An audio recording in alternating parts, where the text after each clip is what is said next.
Hi అండి, welcome to my channel. ఈరోజు 26వ తారీఖు 3వ నెల 2025 శ్రీకరం శుభకరంలో మన గురూజీ గారు చెప్పిన మాటలని విందామండి. ఇక్కడ అనుకున్నవి అనుకున్నట్టుగా బాగా జరగాలి అనుకుంటే దానిపైన దైవానుగ్రహము తోడైతేనే విజయం మనము సొంతం చేసుకుంటాం కదా అండి. అలాంటి ప్రతి విషయాలను తేజస్వి శ్రీ శర్మ గారు చెప్పినవి మనం పాటించడం వల్ల అలాంటి విజయాలు మనకు చేకూరుతాయని చెప్పడం జరిగిందండి. ఈరోజు బ్రహ్మముడి సప్తపది గురించి చెప్పడం జరిగింది. అదేవిధంగా పితృదేవతల గురించి వాళ్ళ అనుగ్రహం గురించి చెప్పడం జరిగింది. రాహుకేతువుల గురించి కూడా చెప్పడం జరిగిందండి. ఈ రాహుకేతువులు జాతకంలో అనుకూలంగా ఉండాలంటే కొన్ని చిన్న చిన్న పరిష్కారాలు తెలియజేయడం జరిగిందండి. అవి ఏంటంటే, మనము కొన్ని మొక్కలను నాటడం, అంటే గరిక, చందనము, దర్భ, అశ్వగంధ చెట్లను నాటడం వల్ల రాహుకేతువులు మనకి జాతకంలో బాగా లేకుంటే అలా అనుగ్రహం అనేది కలుగుతుంది.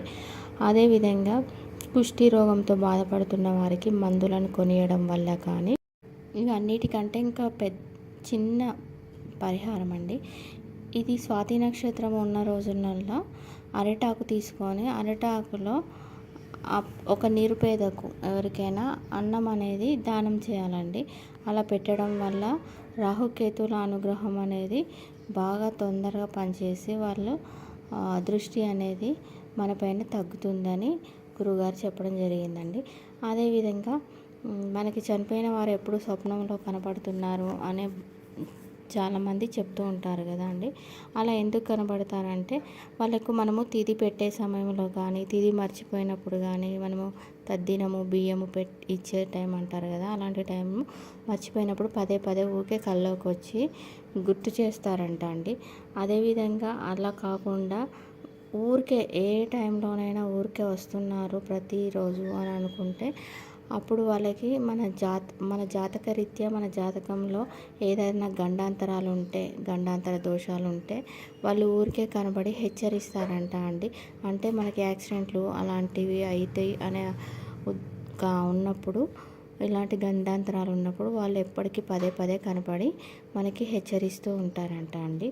అది కాకుండా మళ్ళీ మనం ఏమైనా పితృకర్మలు చేయనప్పుడు ఇంట్లో మర్చిపోతాం కదా, అలాంటి టైంలో కూడా కనబడతారంట. ఒకవేళ ఇవేవి కాకుండా మీకు ఊరికే పదే పదే కనబడుతున్నారనుకోండి, అప్పుడు ఒక నల్ల తుమ్మ చెట్టు దగ్గరికి వెళ్ళి ఒక విస్తారాకు తీసుకెళ్ళి, ఆ విస్తారాకులో మనం తినే ఆహార పదార్థాలన్నీ అందులో పెట్టేసి ఒక గ్లాసులో నీళ్లు పెట్టి ఆ విస్తారాకును ఈ నల్ల తుమ్మ చెట్టు కింద పెట్టి మొక్కుకోవాలంట. మీరు ఊకే పదే పదే మా కల్లోకి వచ్చి మమ్మల్ని ఇబ్బంది పెట్టకండి, మాకు భయం అవుతుంది అని మొక్కుకొని వాళ్ళని వేడుకోవడం వల్ల, ఇలా చేయడం వల్ల వాళ్ళు అనేది మనకు కనబడకుండా వెళ్తారంట అండి. మీకు ఎవరికైనా ఇలాంటి బాధపడుతుంటే కుదిరితే ఇది చేసుకోండి.